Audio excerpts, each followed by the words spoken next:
આ ઉપરાંત સુરતના પાલમાં આરટીઓ પાસે વરઘોડામાં ફટાકડા ફોડતા દંડ ફટકારવામાં આવ્યો, જ્યાં રસ્તા પર થતા કચરાને લઈને પાલિકાએ 7,000નો દંડ ફટકાર્યો। જાનૈયાએ ફટાકડા ફોડીને રસ્તા પર કચરો ફેલાવ્યો હતો। સુરત શહેરને સ્વચ્છ બનાવવા માટે પાલિકાની આ કાર્યવાહી સામે આવી કે જ્યાં વરાછા લિંબાયત બાદ હવે પાલ વિસ્તારમાં પાલિકાએ આ કાર્યવાહી કરી।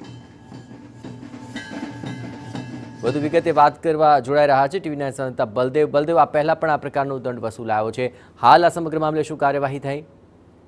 જે રીતે સુરત મહાનગરપાલિકા દ્વારા છેલ્લા ઘણા દિવસોથી સતત આજે રોડ રસ્તા ઉપર જે કચરો કરે છે તેમની સામે કડક કાર્યવાહી જે કરવાની જે શરૂ કરી છે। અલગ અલગ ઝોનની અંદર જે વરઘોડા જે લોકો હોય છે વરઘોડાની અંદર જે રીતે કચરો કરતા હોય છે તેમની સામે કાર્યવાહી કરવાની જે કામગીરી છે તે હાથ ધરવામાં આવી છે। તે દરમિયાન સુરત મહાનગરપાલિકા દ્વારા જે પાલ વિસ્તાર આરટીઓની અંદર જે વરઘોડાની અંદર જે ફટાકડા ફોડવામાં આવ્યા હતા અને તેની અંદર જે કચરો જે રોડ ઉપર જોવા મળ્યો હતો અને જે વિડીયો વાયરલ થયો હતો તેના આધારે પાલિકા દ્વારા 7,000નો જે દંડ છે તે ફટકારવામાં આવ્યો છે। વરાછા લિંબાયત ત્યારબાદ અલગ અલગ રોડ ઉપર જે કચરાઓ ઉપર જે કચરા કરતા હોય છે તેની સામે કાર્યવાહી હાથ ધરવામાં આવી છે।